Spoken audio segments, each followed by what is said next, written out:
Jai Meher Baba. How to love God? To love God in the most practical way is to love our fellow beings. If we feel for others in the same way as we feel for our own dear ones, we love God. If instead of seeing faults in others, we look within ourselves, we are loving God. If instead of robbing others to help ourselves, we rob ourselves to help others, we are loving God. If we suffer in the suffering of others and feel happy in the happiness of others, we are loving God. If instead of worrying over our own misfortunes, we think of ourselves more fortunate than many, many others, we are loving God. If we endure a lot with patience and contentment, accepting it as His will, we are loving God. If we understand and feel that the greatest act of devotion and worship to God is not to hurt or harm any of His beings, we are loving God. To love God as He ought to be loved, we must live for God and die for God, knowing that the goal of all life is to love God and find Himself as our own self. Avatar Meher Baba ki Jai. A profound message centering around love.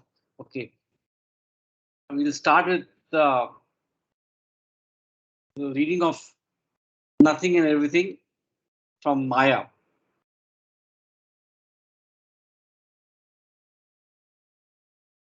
Maya is equal to the falsity of the process of thinking. Maya is the falsity of the process of thinking that manifests through the three worlds of creation. This manifestation is of infinite imagination. The reason for the manifestation of mental fine imagination in subtle and gross forms of the universe, in energy and space, is because of false consciousness, false thoughts, and false ego. When false illusory thoughts start in the mental sphere in seed form, the latent subtle sphere and subtle imagination manifest through energy in gross space and form, and this process, thought energy form, is due to Maya. It is false consciousness and the process of thinking that are responsible for cause and effect, time and space. They create the imaginary creation in the imagination of infinite false mind. Cause and effect, time and space do not have their existence root in infinite intelligence, but exist only because of false thinking. Causation and relativity are due to false thinking. Here and now, it is the process of thinking that brings about the manifestation of infinite imagination in mental, subtle, and gross forms in the infinite intelligence. The manifestation is the mental imagination in the mental sphere through innumerable mental forms, the subtle imagination in the subtle form through innumerable subtle forms, and the gross imagination in the gross sphere through innumerable gross forms. And for infinite intelligence, the imagination that shows itself in the form of process of thinking is Maya. I find this really profound. Uh, a deep dive into the explanation of Maya.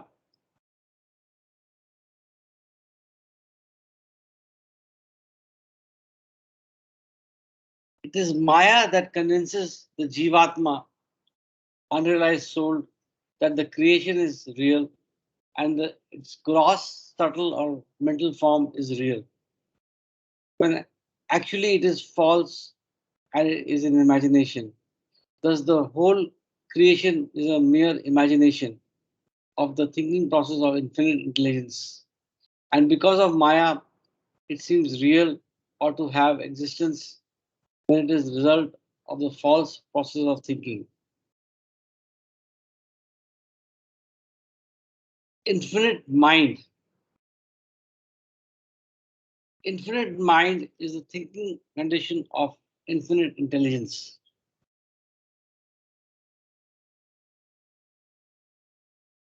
When infinite mind is in Maya, it is the false I ego state. I am this, I am that. When infinite mind is aloof and free from Maya, it exists in the state of real I, infinite ego, I am God. When infinite, when infinite intelligence does not think, imagination is latent in it. But infinite intelligence does not experience itself because it does not think. When infinite intelligence does not think, it is unconscious and everything is latent. To experience itself, infinite intelligence must have consciousness, thinking. If it does not think, it is not conscious. It is not itself as infinitely intelligent, infinite mind. But false consciousness, the thinking that it does not think, but that Maya makes one think. The knowing that it does not know, but that Maya makes one know, obliges infinite mind's most fine imagination to express itself as a false thinking process in mental, subtle, and gross forms instead of itself.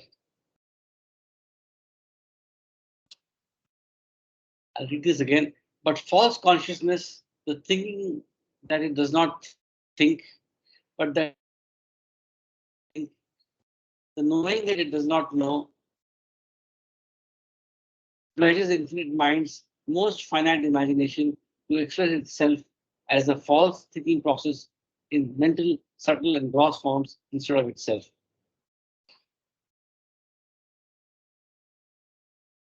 Consequently, infinite intelligence experiences the manifestation of its own infinite imagination instead of itself, soul. This means that infinite intelligence is conscious, it thinks, but being ignorant, it thinks of imagination in the state of infinite false mind.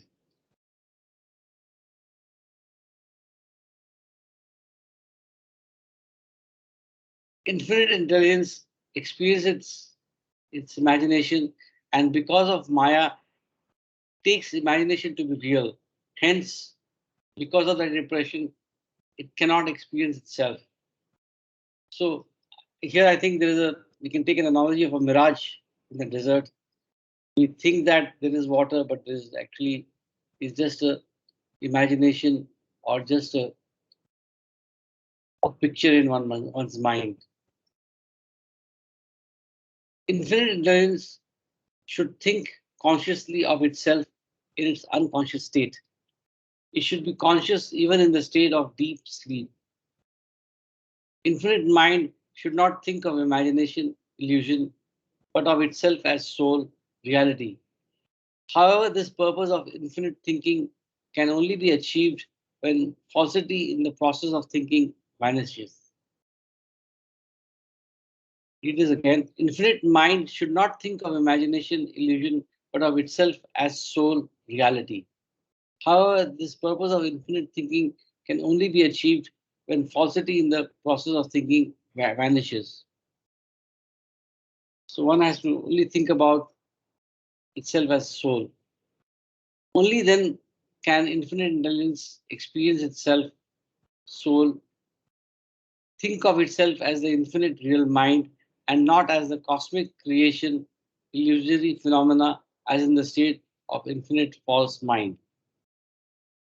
When infinite intelligence is conscious thinking and thinks of the cosmos, illusion, ignorance, then it is the ordinary conscious state.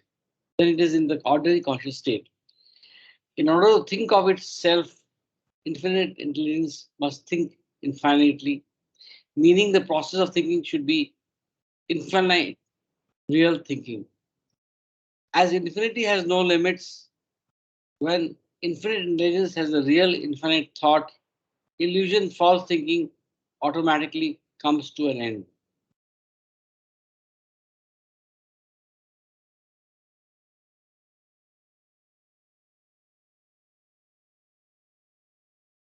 The process of thinking starts from the stone form, but in stone and in evolutionary forms other than human, infinite intelligence's process of thinking is limited. In human form, infinite intelligence thinks infinitely, meaning the process of thinking is continual, endless, and so it can experience itself as infinitely intelligent, know its own infinity only in this human form. But the falsity of impressions, sanskaras, compel it to think of itself as limited, meaning infinite intelligence, sorry, experience itself as finite, even in man, where the process of thinking has no end. So the impressions make it limited.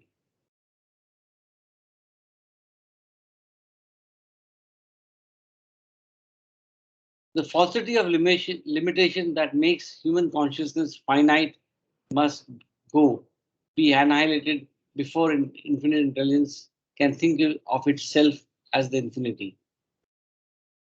In the sound sleep state of an ordinary man, infinite intelligence does not think and is unconscious, so it experiences nothing. In the dream state, infinite intelligence is semi conscious, not fully conscious, and only thinks to some degree. It has experience of its illusion in the astral. In the awake state, being fully conscious of illusion, but not as illusion, infinite intelligence through man has experience of gross, subtle, and mental worlds.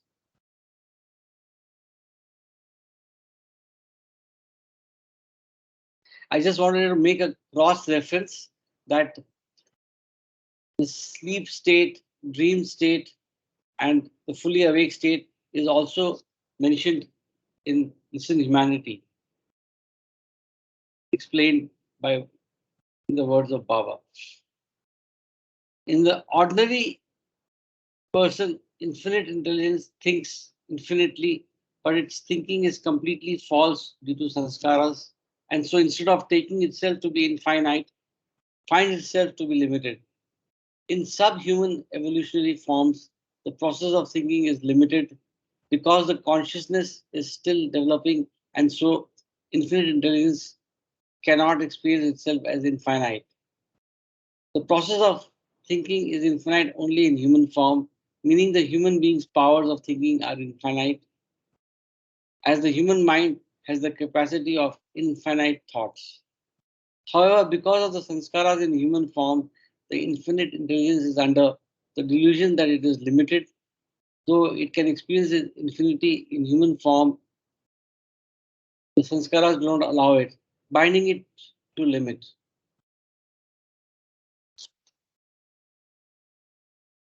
Consequently, the infinite intelligence latent in human form does not experience God as the infinitely intelligent self, but experiences the cosmos and the mystery of the universe. Thus, in the human form, in the state of deep sleep, infinite intelligence does not experience itself. It does not think and is completely unconscious. In the ordinary dream state, it thinks to some degree, subtly, is somewhat conscious and experiences illusion in astral form. In the awake state, being fully conscious or aware, it experiences illusion in gross, mental, subtle or mental form. So we come to this end before we start the next part,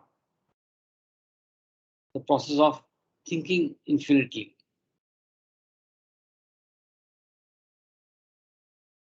The process of thinking infinitely in infinite intelligence are contained the infinite false I, the infinite false mind, and the infinite false egoism, whereby through infinite imagination, infinite universes have emerged into being. For that purpose, in the ocean of infinite false I are an infinite number of false drops, ego minds, resulting in an infinite number of thinking processes by the infinite number of drops. The gist of it is that in the infinite false I are an infinite number of individual limited false eyes, an infinite number of individual limited false minds, and an infinite number of individual limited false egoisms. Here and now, because of the infinite false thinking by the universally infinite false mind, infinite imagination emerges through the infinite forms of gross, subtle, and mental universes. The infinite, illusory gross universe of matter is the gross form of the infinite subtle universe of energy, which is in seed form in the infinite mental universe of mind.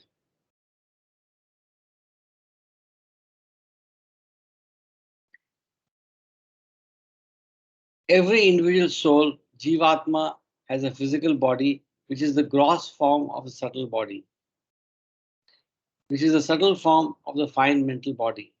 It is through the infinite false I, its thought, that infinite intelligence experiences its infinite imagination by the process of infinite false thinking. The gross, subtle, and mental universes are the forms of infinite imagination. In the evolution of gross universes, the forms from stone to animal are forms of the process of limited thinking. In the process of incarnation and evolution, the fully developed gross, subtle, and mental bodies of human forms, of human beings, are the result of infinite thinking, an incalculable number of thoughts and types of thinking.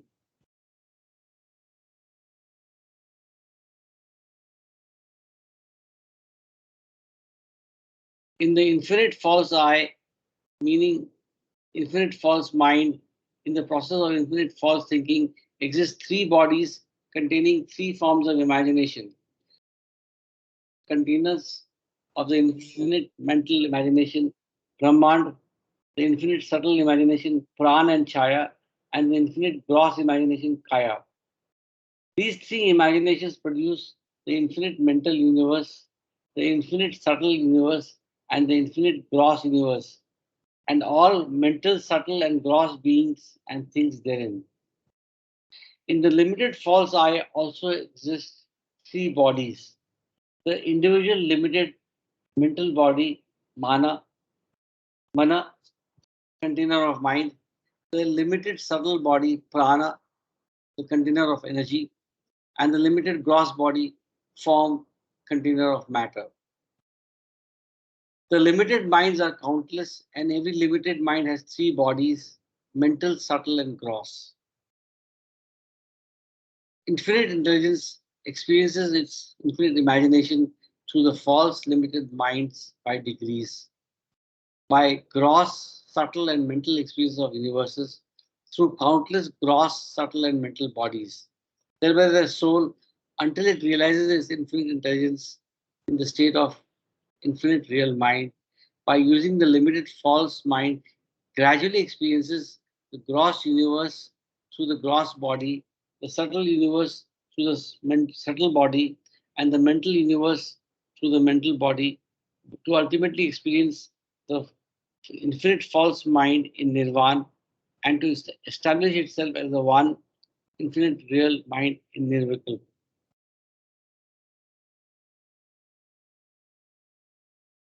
So this brings us to the how we move from our limited existence to nirvana or nirvikalpa and become one.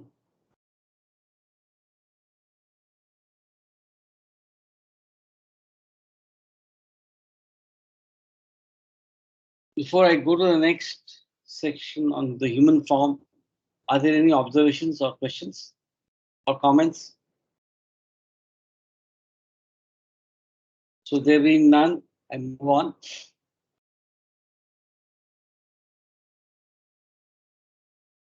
The human form.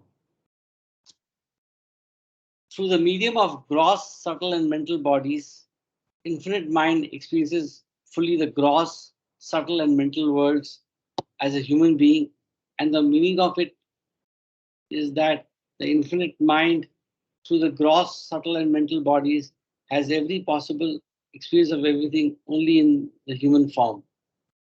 In the human form, the gross, subtle, and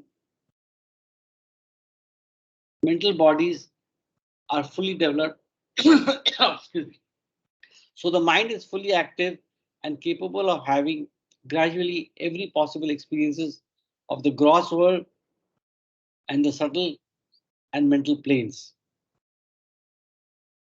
But in the lower subhuman forms in evolution, infinite mind has more limited experience of the three worlds.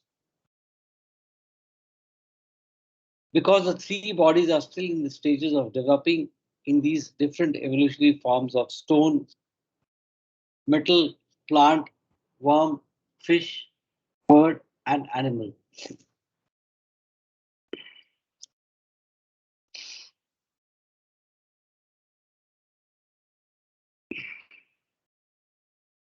Man is equal to perfect gross, subtle, and mental body plus infinite false individual I. Man is the sum total of evolution, equaling a perfectly developed gross, subtle, and mental body plus an infinite false individual I. In infinite man, in man, infinite intelligence through the infinite false, infinite mind, which is in the process of thinking of the false continually in the infinite false I, experiences infinite gross imagination through the physical human body. As the human consciousness enters the process of evolution, infinite intelligence experiences infinite subtle imagination, the subtle planes and heavens through the subtle body, and then the infinite mental imagination, the mental planes and heavens through the mental body. Hence, infinite intelligence through the process of infinite thinking in man experiences its illusion, imagination, creation through the three limited gross, subtle, and mental bodies. I can take a pause here if there are any observations.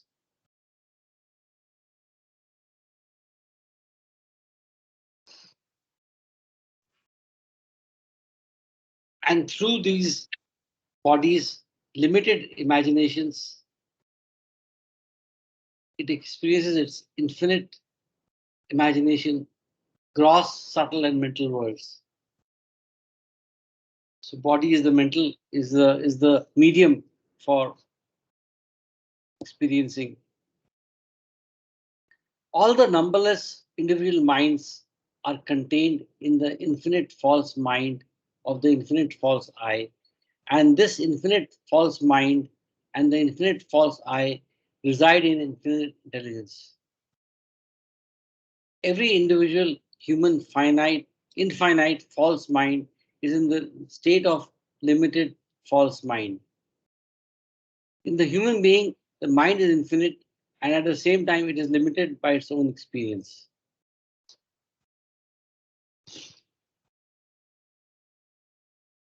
Infinite intelligence is in every individual infinite false mind, and only through limited false mind, gross, subtle, and mental bodies does infinite intelligence experience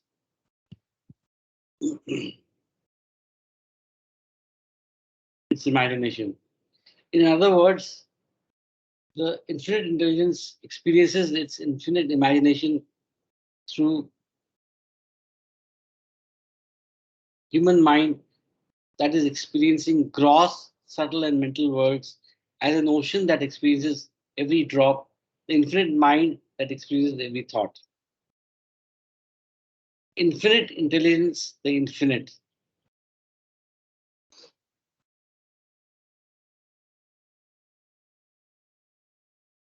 Infinite intelligence is an ocean of mind. The waves in the ocean are thoughts, and the waves do not stop as it experiences itself, its imagination through every drop. Infinite intelligence includes every aspect of intelligence, and infinite mind includes mind. The ocean of intelligence and mind is the infinite itself, and in its infinity, its infiniteness exists as first the one universal false I, the ocean.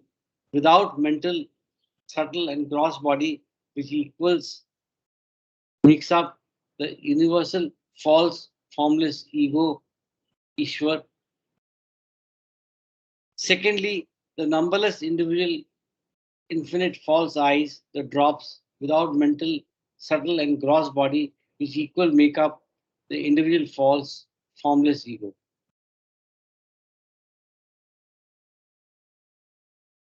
The individual false formless ego cannot experience infinite intelligence, nor the mental, subtle, and gross bodies, the uncreated drop. Thirdly, the one individual limited false I, the created drop with incomplete gross, subtle, and mental bodies, makes up the stone animal forms which are contained in the universal false I. Fourthly, the one individual limited false I, fully created drop with completely developed gross, subtle, and mental bodies is the human mind, which is a mere fraction of the universal infinite false I, the ocean. The individual limited false I becomes limited because of the media of gross, subtle, and mental bodies through which it gradually experiences the infinite imagination. The imagination must be understood as limited also because of the limited media used to experience it to imagine. When infinite intelligence thinks falsely, that is false I state. Thus, infinite intelligence resides in every individual, a false limited mind and its gross, subtle, and mental intelligence experiences itself as the false mind caused by the process of false thinking, then it is a gross conscious human being with gross sanskaras, or is extraordinary conscious as a subtle or mental conscious with subtle or mental sanskaras. So this reminds me of an analogy that sanskaras are like dust which prohibit us from seeing the real picture. So the annihilation of the mind or removal of sanskaras is like wiping off the mirror. When infinite intelligence experiences itself as the real universal infinite mind, free from sanskaras, it has the real experience of its own being, soul, the real I, the real ego.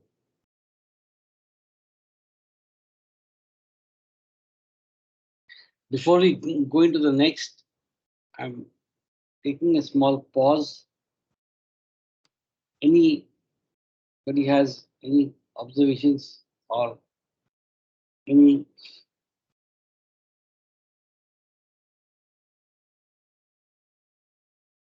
comments? I'm willing to stop. Hello? Anybody? Sanjay? Continue. Yeah, Jai Baba, Jai Baba. Jai Baba Ashok, continue. Okay, I'll continue. Unfortunately, I was not able to concentrate. I'm just getting into the lounge. Please continue. Okay. Thoughts before getting to creation? And I'll continue. But this is a great correlation between what we have read in God Speaks and discourses. Mainly God Speaks. Creation. When there exists no unconscious movement in the ocean of infinite intelligence, it means the infinite intelligence does not think. And when the infinite intelligence does not think, it is not in the state of infinite mind. When the infinite intelligence does not think, then the universal creation, its imagination, remains silent, remains latent in the ocean because there is no movement. But when the movement, the process of infinite thinking surges, this latent creation of infinite imagination emerges and is unlimitedly pervading everything to the highest possible limit everywhere. Because of the process of infinite thinking, the infinite movement, the creation begins, and due to the thinking process itself, infinite intelligence reaches the highest evolutionary state, human form, having emerged from the most finite gross manifestation of its imagination, the atom. Through every stage of creation, evolution, and involution, the infinite intelligence remains there as mind, that is, in a condition of thinking. Evolution is infinite intelligence in the state of limited thinking, and involution is the process of consciously thinking infinitely. The process of infinite thinking is a point, called in Sanskrit the Om point, or in Persian the Ahur point. It is from this point in infinite intelligence that the entire process of infinite thinking begins.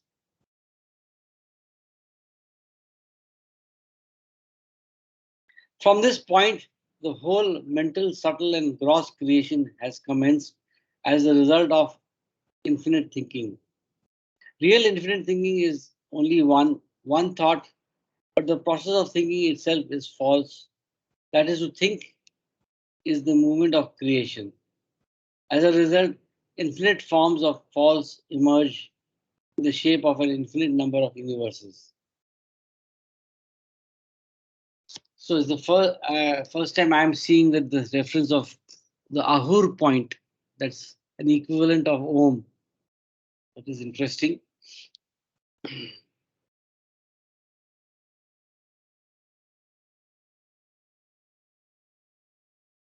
When infinite intelligence thinks, it creates infinite imaginations. And when it thinks, it is as the infinite mind. But infinite intelligence achieves the chance of realizing itself through the human form, the highest form in evolution, in which gross, subtle, and mental bodies are fully developed. It is in man where infinite intelligence can either think of its imagination fully, infinite thoughts, or think of itself, experience itself as God, and attain the state of one thought, I am God. As long as the process of thinking has not reached its ultimate stage of development, human form, and as the universes, its imagination, are not fully experienced as infinite mind, infinite intelligence cannot have the experience of itself. For this purpose, to experience itself, infinite intelligence must progress to the human form, for only in human form does infinite intelligence have the possibility to experience itself because the mind is fully developed. In other words, the human mental body, mind, has the capacity to become infinite, infinite mind, and this capacity is in the thinking power of the mind itself. In subhuman forms, throughout evolution, undeveloped mental states, the thinking powers and the process of thinking are limited. Consequently, infinite intelligence has no possibility of fully experiencing the universes, its imagination. So long as the powers of thinking are not infinite, infinite intelligence cannot think of itself, meaning it cannot fully experience itself. Infinite thought is the only one. To be conscious of infinite thought and to attain infinite thought through the process of infinite thinking, the individual human being must have an infinite number of thoughts in imagination.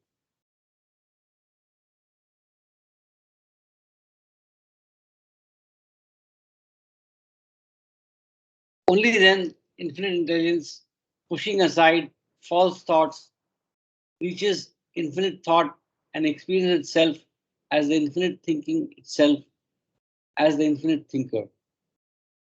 Infinite intelligence, in order to think of itself and to experience itself, has to think. It must think to be the infinite intelligence that it is, and it must think infinitely to use its infinite mind. However, the instant thoughts begin in the own point, mental, subtle, and gross imagination in the form of mental, subtle, and gross worlds are created.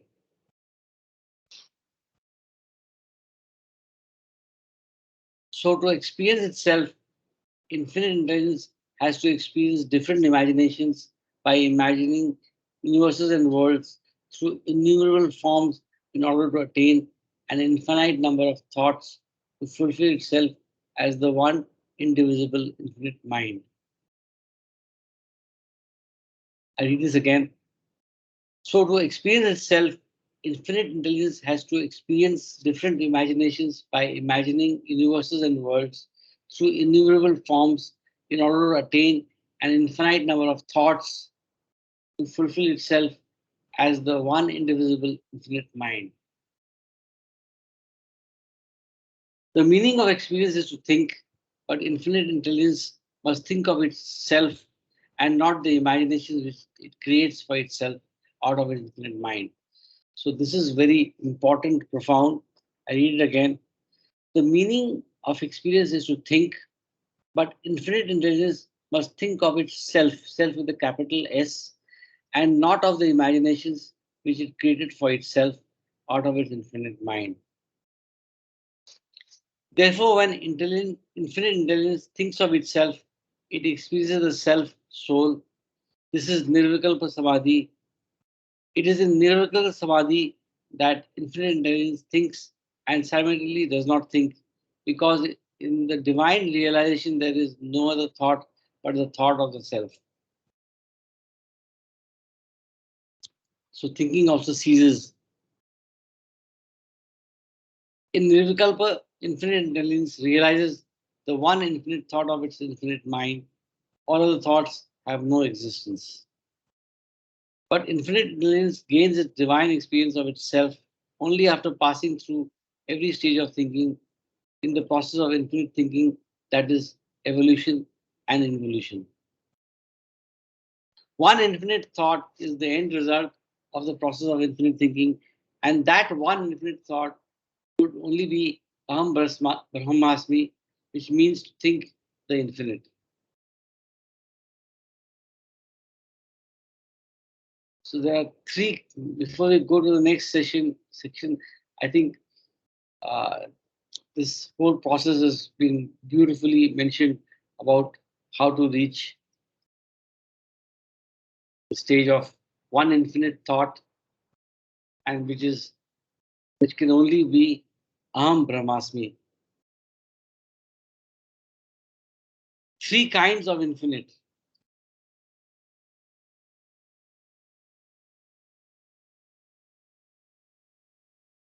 The kinds of infinite. To continue, there exist in creation three kinds of infinite, meaning infiniteness, infiniteness, or infinity. The first infinite is the three kinds of universes that are unlimited and countless. They are the mental, subtle, and gross universes, worlds. The second infinite is the three kinds of forms, and they are unlimited and countless. They are the mental, subtle, and gross bodies. The third infinite is the three kinds of imaginations, and they are unlimited and countless. They are in the form of mental, subtle, and gross thinking.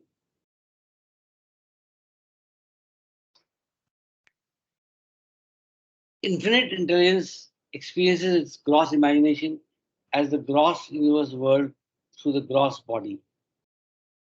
In involution, infinite intelligence experiences its subtle imagination as the subtle world's planes through the subtle body, and its mental imagination as the mental world's planes through the mental body. But the development of experience goes hand in hand with the development of consciousness, the world, the body, the thinking.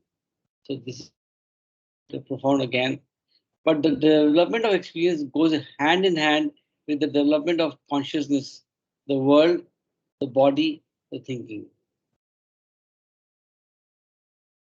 Infinite intelligence has different degrees of mental imagination, subtle imagination, and gross imagination according to the consciousness in stone, vegetable, and animal forms. Yet, because the mental, subtle, and gross bodies are not fully developed in these evolutionary forms, infinite intelligence does not experience its unlimited capacity to think of mental, subtle, and gross imagination in the form of stone, vegetable, and animal. Because there is the most finite consciousness in stone, infinite intelligence has practically no experience of its gross imagination since the three bodies are undeveloped.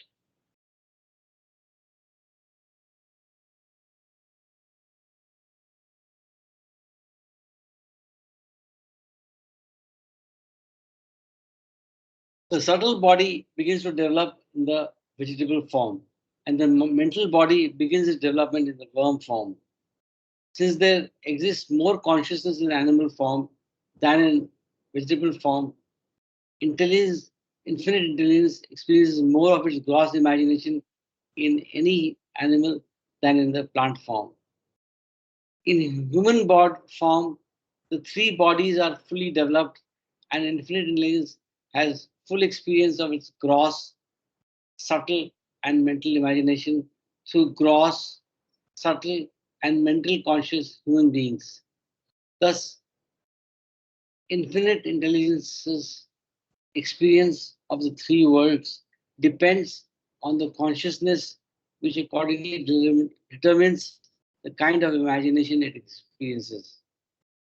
To experience the infinitely mental, infinitely subtle, and infinitely gross worlds of its infinite imagination, the gross, subtle, and mental consciousness of the infinite mind must be infinite. This means that the consciousness is in the process of thinking through which infinite intelligence has experience of its infinite imagination. So human consciousness, whether it be gross, subtle, or mental, is infinite. False thinking by the false limited mind, which makes up the false I, the Jivatma, experiencing reincarnation or evolution. Read again. So the human consciousness, whether it be gross, subtle, or mental, is infinite false thinking by the false limited mind, which makes up the false I, the Jivatma. The divine consciousness of the avatar or the Sadguru is beyond gross, subtle, and mental consciousness and is infinite real thinking by the real unlimited mind, which establishes the real universal I, Shiva.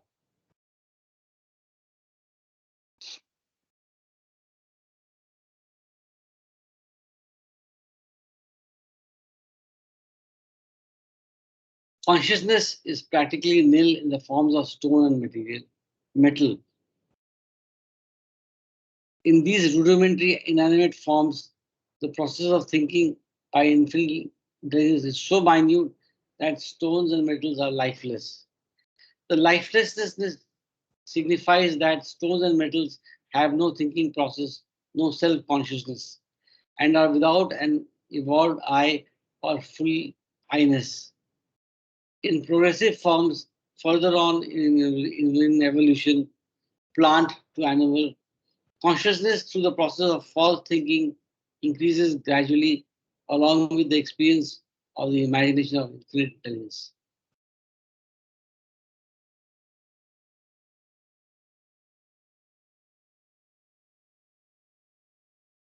In the stone form, I-ness, self-consciousness or individuality is almost nil because there is practically no false thinking.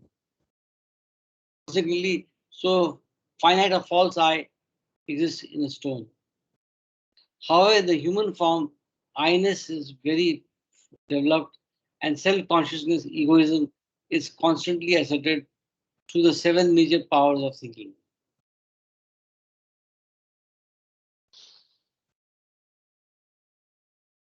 This very I-ness is the veil between God and his slave, Banda. In order for the infinite intelligence in the slave to think of itself, this I must go. This veil of I must be torn away. Through the I-ness is nil. Though the I-ness is nil in the stone, in this form, the consciousness has not evolved. So infinite intelligence cannot think infinitely in stone. This form of consciousness is not proper for infinite thinking. As in stone, infinite mind only thinks most finitely.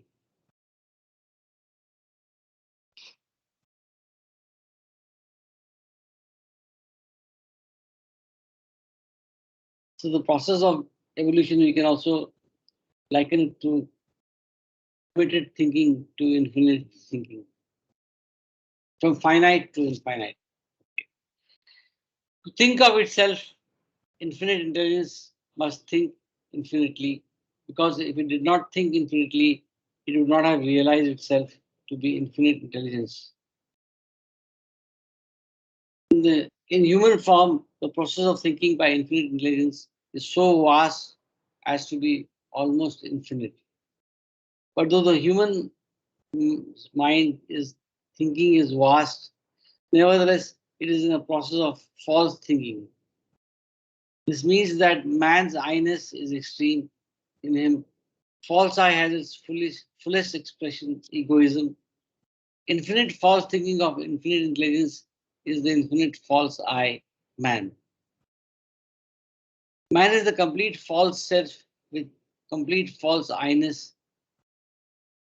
This I-ness is the infinite false ego which makes up the human mind of gross, subtle, and mental consciousness. This infinite falseness happens only in human form, where man can drop. Yeah. Somebody says something. Ravi, I heard something. Jai Baba. Jai Baba Ravi, good to hear you. Tell me. You want to say something? No, I just joined. Sorry. Okay, right. Okay. Welcome. So we are actually just reading infinite intelligence. This infinite intelligence, this infinite falseness happens only in the human form, where the man can stop thinking falsely and acquire infinite real thinking, the one thought of God. Only when man is God realized can the infinite self think of itself, the soul, experience itself as infinity, and establish its truth, reality eternally. So, a very profound sentence I'll read again. Only when man is God realized can the infinite self think of itself, the soul, itself with a capital I, experience itself as infinity, and establish itself in truth, reality eternally.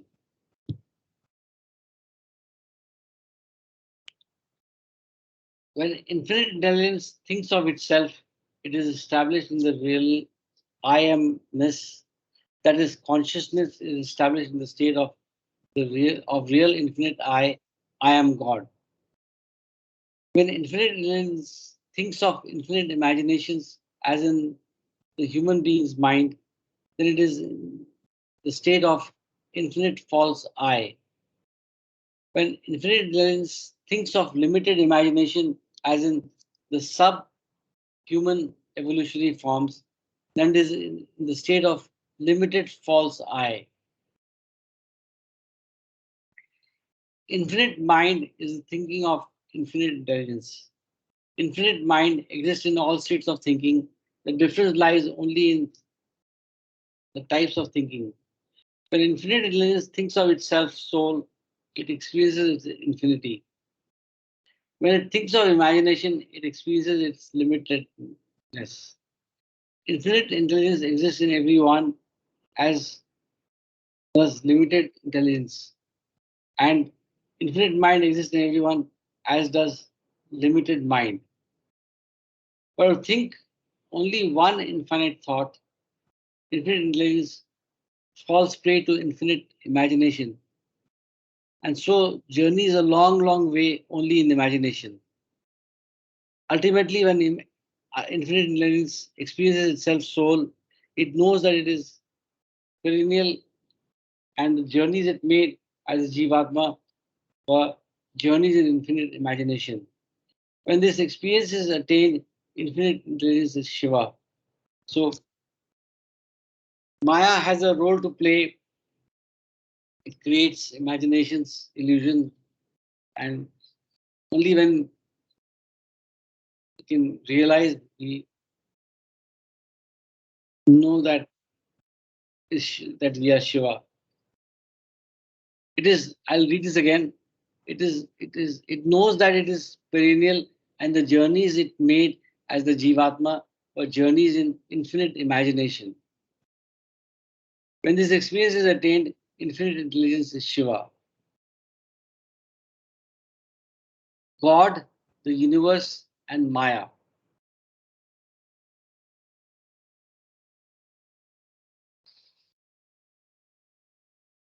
The universe is equal to the mental, subtle, and gross imagination of infinite intelligence is equal to the shadow of God. The whole universe is the shadow of God because God is infinite, the shadow too is infinite. The shadow is false since it is the imagination of God. Yet, that which makes the false shadow seem real is Maya. Even this Maya is infinite, and so God is mental shadow, subtle shadow, and gross shadow, and Maya are all infinite.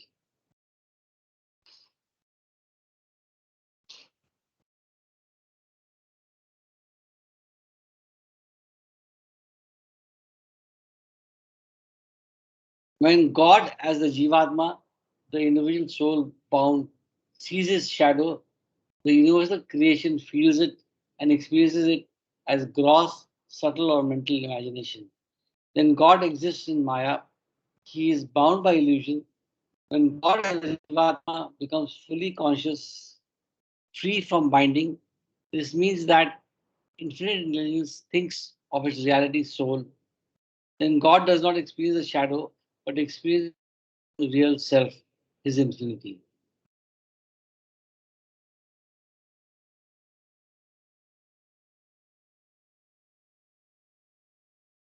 The shadow, the universe or infinite imagination has different states.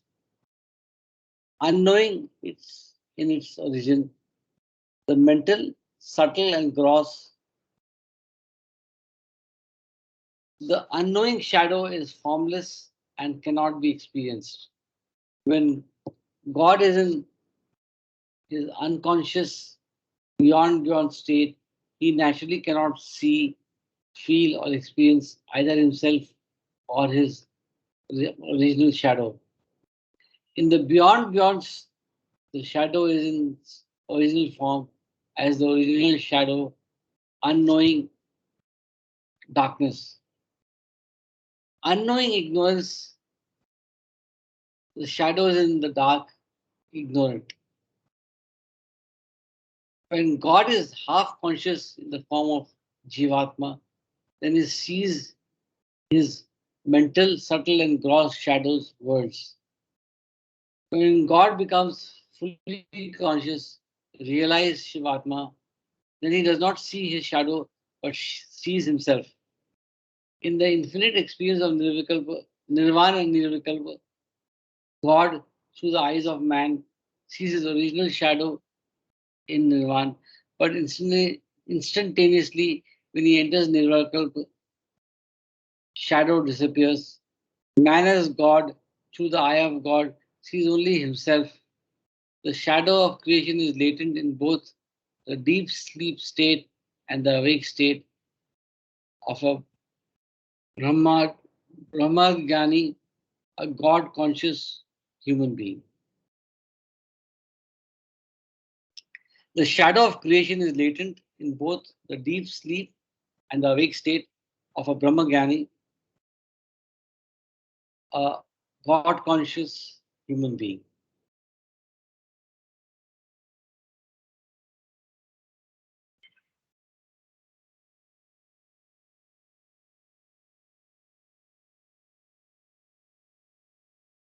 When a Jivatma experiences the gross world, it experiences gross imagination, evolution or reincarnation. When it experiences the subtle world, it only has subtle imagination, pure power. And when it experiences the mental world, it has only mental imagination, pure mind.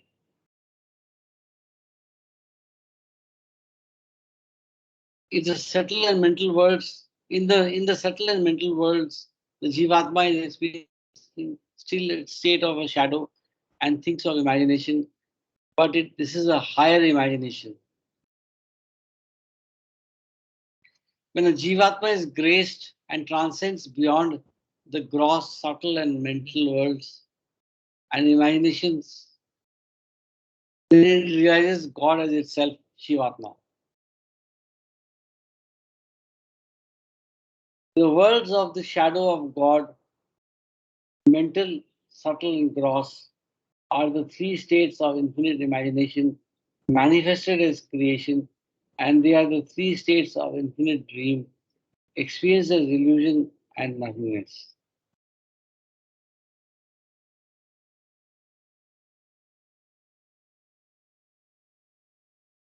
The non-thinking state of infinite illness is the state of infinite sound sleep, where infinite imagination is latent in its original, most finite form.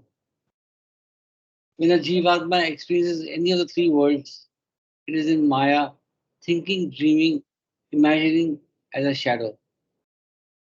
But in the sixth plane of the mental world, Brahmalok, the Jivatma sees at last sees God, meaning Kailash, sees no shadow. When Jeev crosses over and beyond all three spheres, it experiences itself as Shiva, as awake eternally and free from bindings, sanskaras of Maya.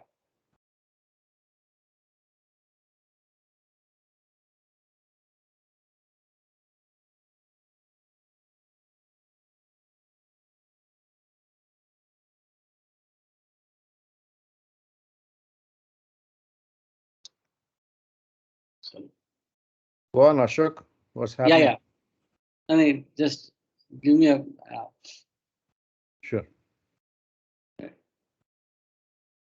But in the sixth plane of the mental world, Brahmalok, the Jivatma at last sees God, meaning Kailash sees no shadow. When Jeev crosses over and beyond all three spheres, it experiences itself as Shiva, as awake eternally, free from the bindings, sanskaras of Maya. And and it does not imagine because it has no sanskaras. As long as the Jivatma thinks it is in the bondage of Maya, when it stops imagining, Jeev itself, Jeev realizes it's itself Shiva. So basically, when we stop thinking or imagining, we reach our destination. So it's all the thinking and imagination. The original unconscious formless in the beyond can never be imagined because it is the non-thinking state of infinite intelligence existing eternally. We've discussed this many times that this is beyond the beyond is beyond our intellect or mind. The beyond is the original unconscious formless state of infinite imagination which can never be experienced as one must think to experience, and this state is without thought.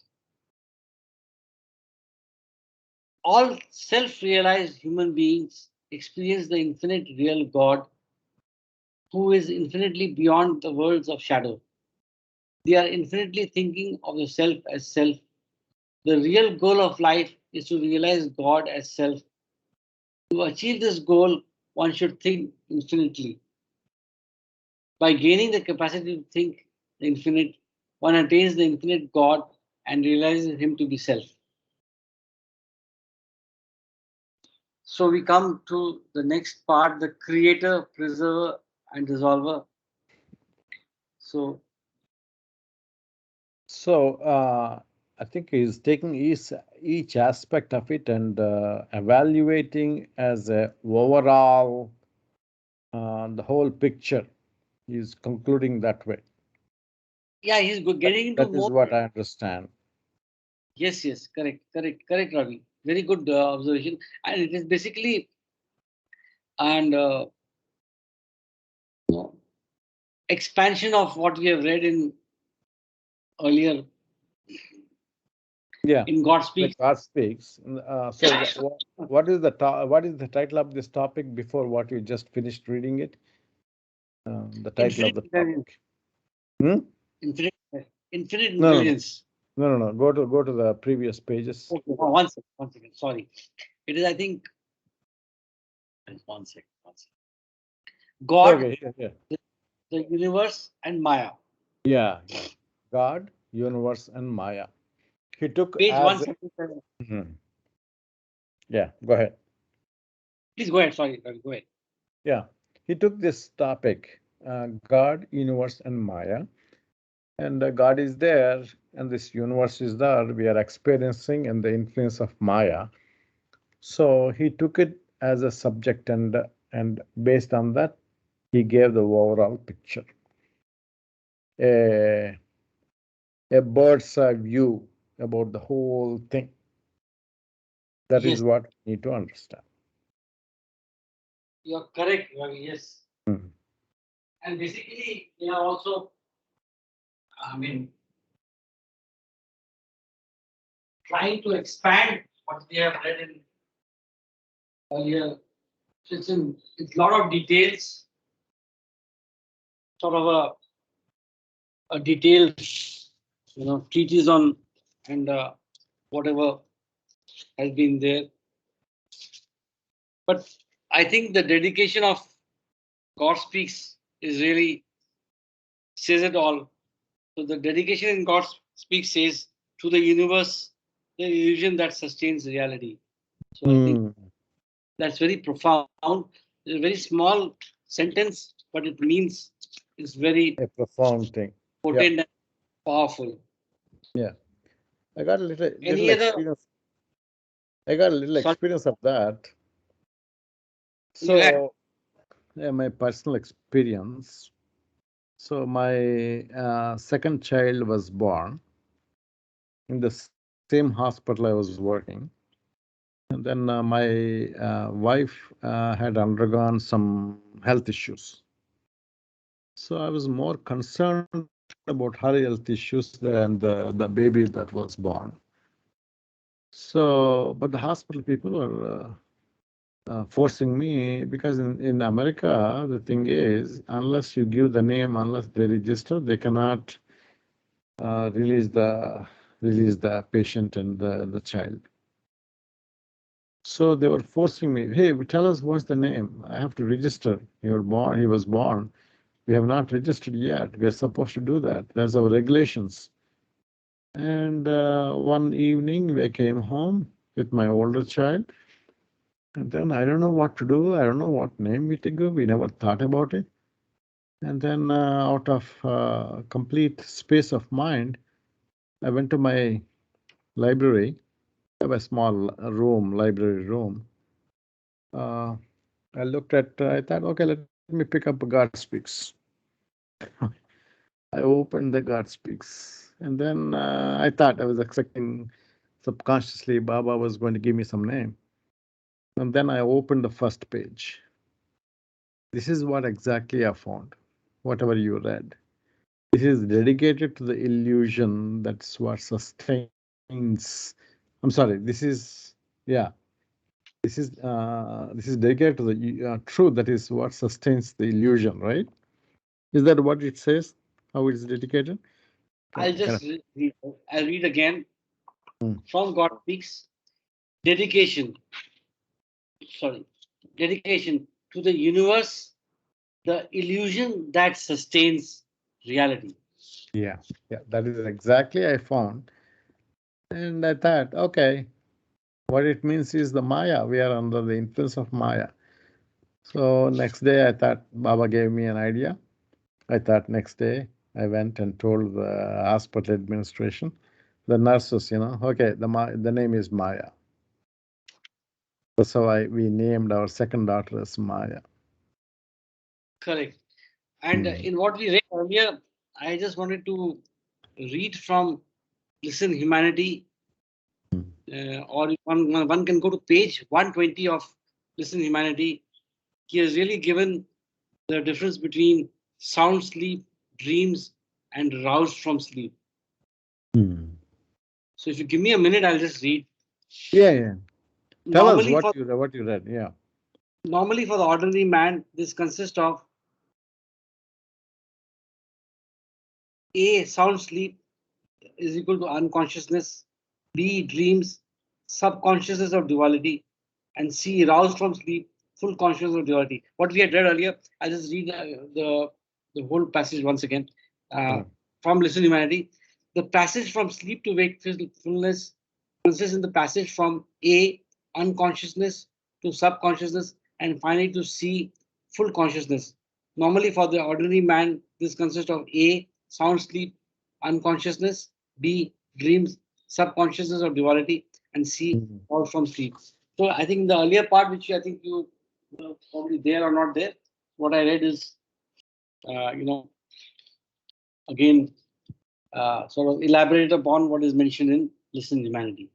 So is there any more observations? Otherwise, I'll continue with reading of the Creator, Preserver, and Dissolver. Brahma. Sanjay ji, what do you think? Mahesh.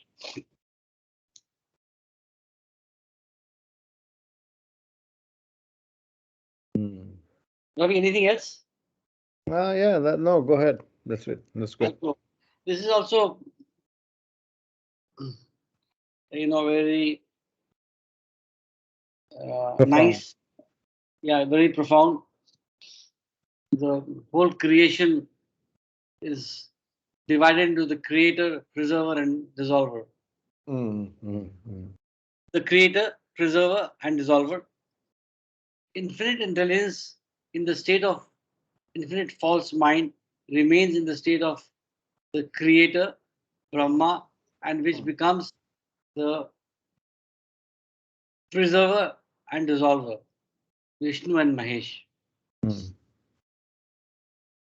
When infinite intelligence is in the state of infinite real mind, there exists no imagination, no universes, no shadows, nothing exists but self.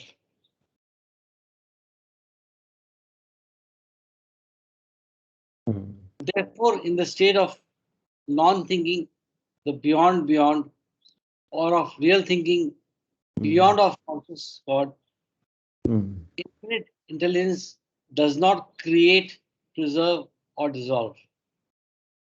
It is only because of infinite mind's false thinking that imagination is created and that creation is sustained and dissolved. Infinite intelligence in the state of real infinite I is the Sadguru or Avatar. In the state of infinite false I, infinite intelligence is man. In the state of infinite formless I called Ishwar, infinite intelligence is the creator, preserver, and dissolver. I'll read this again. Infinite intelligence in the state of the real infinite I is the Sadguru or Avatar. Infinite false I, infinite intelligence is man. In the state of infinite formless I called Ishwar, infinite intelligence is the creator, preserver, and dissolver. So from the man to the Ishwar, discovering our own real self. Infinite intelligence in the state of infinite formless mind created the universe, gross, subtle, and mental worlds, but in its formless state of infinite I as Ishwar cannot experience the gross, subtle, and mental worlds that as infinite mind created. To experience these three worlds, the formless infinite I Ishwar must have mental, subtle, and gross bodies.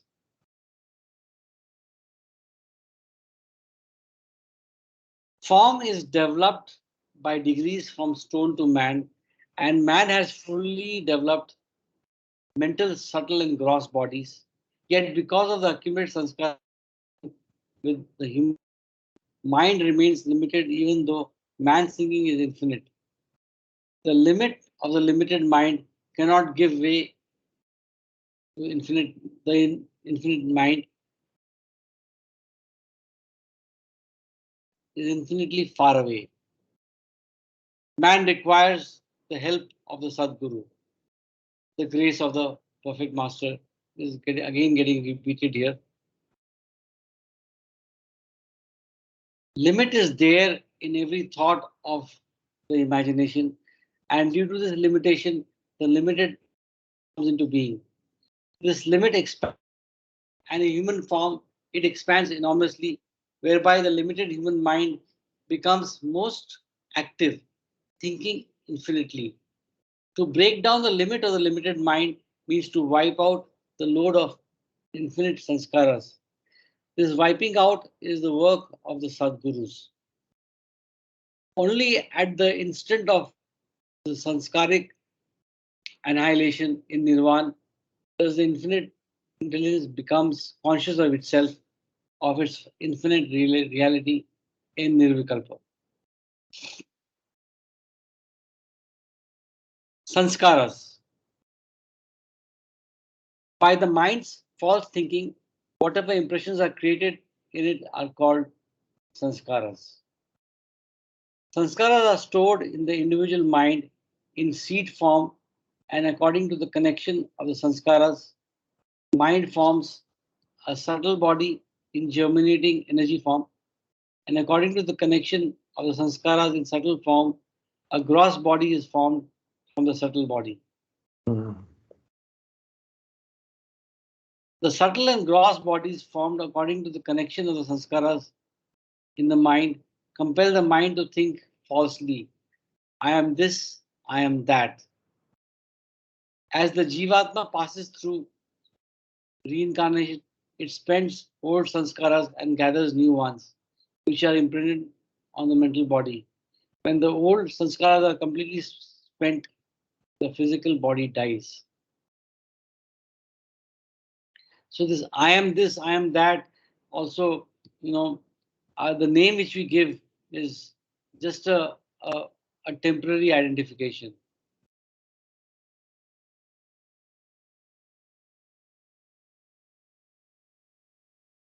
Then the Jivatma spends some of its newly gathered gross, heavily imprinted sanskaras through the subtle body by experiencing the state of heaven or hell in the second plane of the subtle world.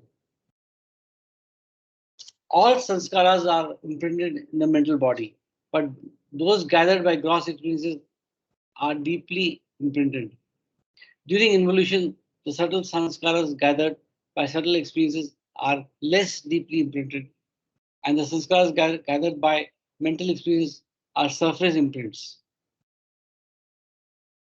The subtle body of a gross conscious human changes when somewhat of a balance between the good and bad sanskaras is attained while in heaven or hell, and a new subtle body is formed as the new sanskaras are spent in heaven or hell. So let's stop here, Ashok. Yes, So where okay. does hell and heaven exist?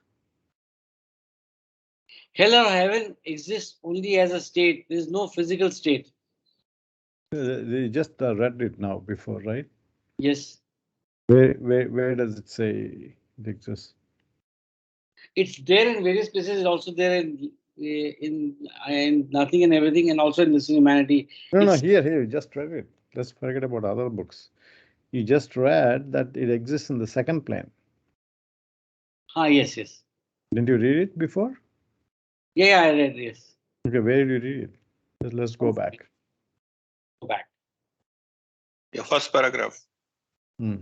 Just one sec.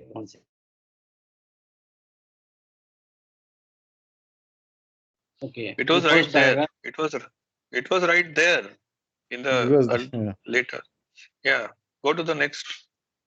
next page. Yeah. Yeah, here it is. Here it is. Yeah. The top, the first paragraph. Yeah. So where Yeah. does it say? Then the Jivatma spends some of its newly gathered gross, highly impregnated sanskaras to the subtle body by experiencing the state of heaven or hell in the second plane of the subtle world. Okay. This is something we That's it. never read before, right? Did we read before? Yes, yes. This is something new. to note Yes. Yeah. Thank you for pointing out. Heaven, Yes. heaven and hell are experienced in the second plane of the subtle world, but we are in the gross world, right? When we leave the body in the gross Yes. world, how is it that we are going into second plane? No, Is but that a let reasonable me. question to ask? Because soul will have to leave the gross body. The only option it is to be in the subtle plane. Why it is second, I do not know. Because first is a link between subtle and the gross. Hmm. So that is a kind of a intermediate state. So only Yeah. second plane is the pure subtle state. So that's the only Yeah. place it can go probably. Yeah. That's That's my a very interpretation. Yeah. Yeah, that's a very good answer. That is the answer. That's the answer. Yeah. Okay. So when do we experience hell and heaven? Only when we leave the body, right? Where is the Yes. body? Only with the existence of the body, mind, and energy body, we experience in the gross world. So when we leave the gross body, we are in the subtle form. The subtle body and the mental body and the subtle form, right? That's what the soul exists as. Yes. And Yes. the first plane is kind of not a very concrete plane. It's kind of in the gross plane, as Sanjay said. It's not either in the gross plane or in the second plane, first plane. So let's leave that. So because it is the state of subtle plane, it has to go to the second plane. Second place is completely in the subtle world. That is where the heaven and hell exists. See, it is saying here that the Jivatma spends some of its newly gathered gross, heavily imprinted sanskaras through the subtle body by experiencing the state of heaven or hell in the second plane of subtle world. So I Exactly. think there is here the highly dense sanskaras are experienced or are unwound in the second plane of the subtle world. But dreams happen even now, and in dreams, or even when you're in deep sleep, you can get into a state of heaven or hell, and your sanskaras can be reduced. So, I mean, although this is what is mentioned here, what I want to say is that the heaven or hell state exists also in the gross world, also in the subtle world, and also in the mental world. It's not that it's only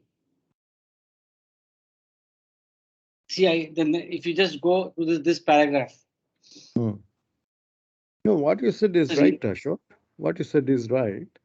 But still, the soul experiences the hell and heaven in the second plane. No, That is we never read before. We never read that before. We never read new, this. Yes. There's a This new is a information new for us. dimension. Yeah. Okay. Basically, But, heaven and hell state is only post the death, actually. That is the normal this thing, because any experience which is hellish or heavenish, even when you are living, are there. But hell and heaven are basically states only after you drop the physical body. So I just the experiences of real happiness or real sorrow or heavenish, they will be there during the living time also, but they are just very transient, or they are I don't know how to say that. Yeah. So, but the only difference, Sanjay, in the human body, you are in a combination of gross body, that means physical body, and subtle body and mental body. Everything in congruence. It is functioning.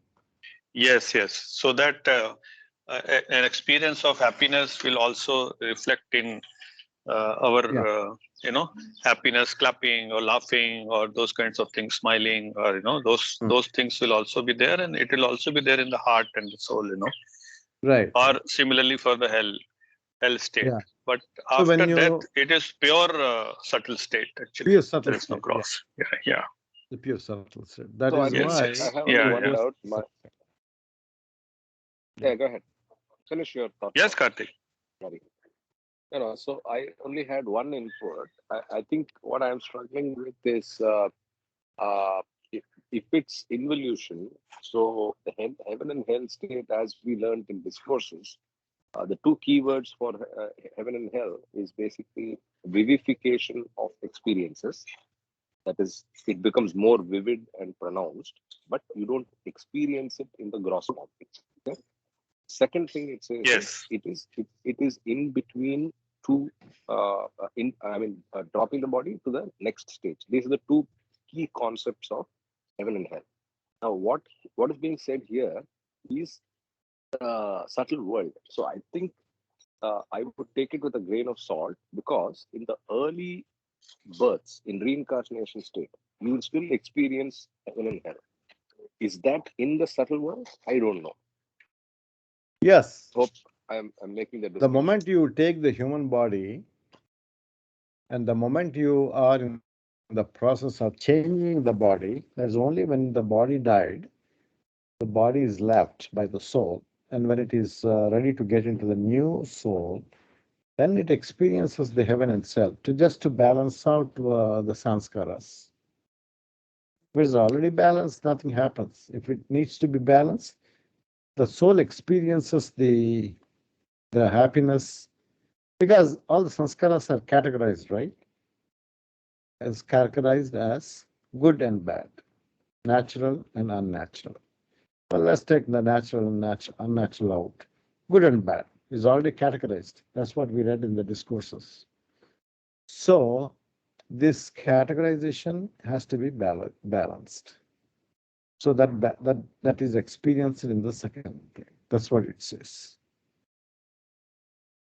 I think in place of balance, I think we would use a better word, maybe, a different word, maybe measurement or analysis rather than balance, because balance is towards the end of evolution. So you basically No, not assess necessary. Not in necessary. the Let's say yeah. somebody has done a lot of bad things and somebody has done very less things. There is an imbalance in the sanskaras numbers, sanskaric numbers. Just an example. So when the person takes up the next janma, it has to be balanced. So where does the soul gets balanced?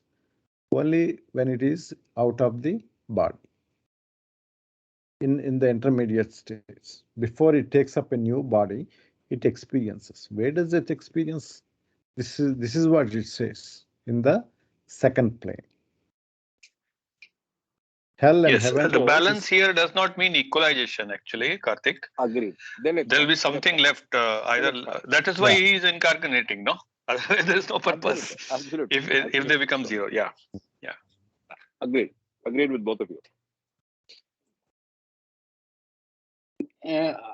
If you allow me, I'll read from Listen Humanity, which has got some reference to the death, sleep, and heaven and hell states.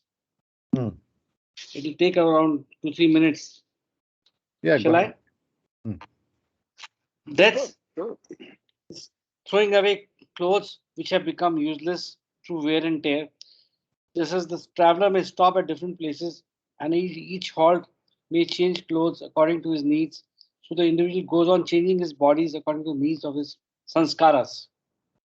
Death may also be compared to sleep. When a man goes to sleep, he wakes up in the same physical body. When he drops his physical body at death, he wakes up in another physical body. For most persons, between death and birth is one of absorption and subjectivity. As mentioned before, after death, the ego mind of the individual normally retains its tie with the remnants of the physical body for 3 to 4 days. After this period, the connection is completely severed and the individual then exists entirely in the subjectivity of his mental states. So the subjective phase is brought about by the resurrection of all sanskaras which the ego mind has brought along with its death. So the sanskaras gets transferred to the mental body. The sudden transplanting of the ego mind from one sphere to another does wear out the scars of sanskara to some extent, but for the greater part they remain intact. In death, if death has resulted in the complete wiping out of all the sanskaric scars on the mind, it would have resulted in emancipation of the individual from all limitation. But this does not happen. Not only are the sanskaric imprints retained after death, but they may unroll unhampered in the life after death. As the sanskaric sheet is unwound, the individual experiences in heaven or hell state the sufferings or pleasures embodied in the good and bad sanskaras.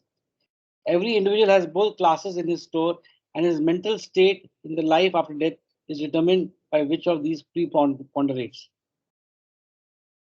The intensity of sufferings or pleasures which the individual experiences through these divide sanskaras is so great that a greater exhaustion of the sanskaras is brought about during a relatively short period than in possible in hundreds of years of suffering or pleasure in earthly life. These posthumous mental states of intense suffering and pleasure, which are respectively known in religious literature as hell and heaven. In popular belief, they are incorrectly regarded as places or spheres. It is more appropriate to speak of hell state or heaven state rather than places. So it's basically a state, and the unwinding of sanskars can happen uh, either in the time after death and also in dreams. It is, I mean, not in dreams, when we get into sound sleep. So it's also possible when you're awake. I mean, when you're alive, not awake. When you're, so I think it's possible in both places. It's not that heaven and hell is experienced only when posthumously or when you're dead. That interim period of 3 to 4 days is when the intensity of the clearing of sanskaras is very high. Is my understanding. Happy to be corrected. I thought you read in Listen Humanity, right? Correct. Page. Then why do you say it's your opinion? And I read. I'm just saying that 105, 106, and page 120, 21. You all can also read it separately and relate to what is meant. Yeah. Just a small detail. I want to make very clear. Anyway, is it clear now? Don't bully poor Ashok, Ravi. No. Come on. Do I ever bully Ashok? Ashok, do you think I bully? I'm just speaking out because I only bully Kama. Is Kama here? No, he's not here. I enjoy bullying Kama. I don't know why. Finish reading this. Yeah. I'll just read this page and then is there anything else you want to say? And then we'll stop at the point where we can start from the next week. Then the Jivatma spent some of its newly gathered gross, highly imprinted sanskaras through the subtle body by experiencing the state of heaven or hell in the second plane of the subtle world. All sanskaras are imprinted in the mental body, but those gathered by gross experiences are deeply imprinted. During involution, the subtle sanskaras gathered by subtle experiences are less deeply imprinted, and the sanskaras gathered by mental experience are surface imprints. So the intensity of the sanskaras, their impact also reduces. Subtle body of a gross conscious human changes when somewhat of a balance between the good and bad sanskaras is attained while in heaven or hell, and a new subtle body is formed as the new sanskaras are spent in heaven or hell. This new subtle body is a reflection of the new psychic makeup of the connected sanskaras imprinted in the mind. The Jivatma is then born into a new gross human body, a reflection of a new subtle body, which is in turn a reflection of a new somewhat balance. Somewhat balance is an important word. Connected sanskaras imprinted in the mind. The subtle body is therefore a subtle medium for the mind, as the physical body is a gross medium for the subtle body. The false thinking by the infinite mind, the limit of the infinite, unlimited mind, the existence of the false ego, imagination, and the experience of creation are all because of sanskaras. As the sanskaras are, so are the gross, subtle, and mental bodies, and experience the illusion in the three worlds. Only when the infinitely thinking mind is completely free of good and bad, natural and unnatural sanskaras, opposites, does it experience the infinity of the soul. So I think we can have some discussion, because Jiva and Shiva is the next part which we can take up in the next session. And I'm open to any questions. Or Karthik, you'd like to say something? Karthik, Ravi, Sanjay, closing remarks, closing impressions, or the closing thoughts from what we have read. It's all in the mind, and it's the thought. Nothing. We'll continue next No, week. I don't have any comment to make, but please mark off the location Pardon? where he's talking today. I'm not able to do it. And save it on the folder. That's it. Just come in. Okay. Right click at coming film. We'll continue next weekend. Everybody have a great week ahead. Okay. Yeah. And I can't say enough, Ravi. This is a gem of a book. Yeah, it is a great book, Jay Baba. Yes, it's Who a great helped book. us. Thanks, Ravi. And Karthik, if you could just take a note that we stopped Jai at Baba, page everybody. 182.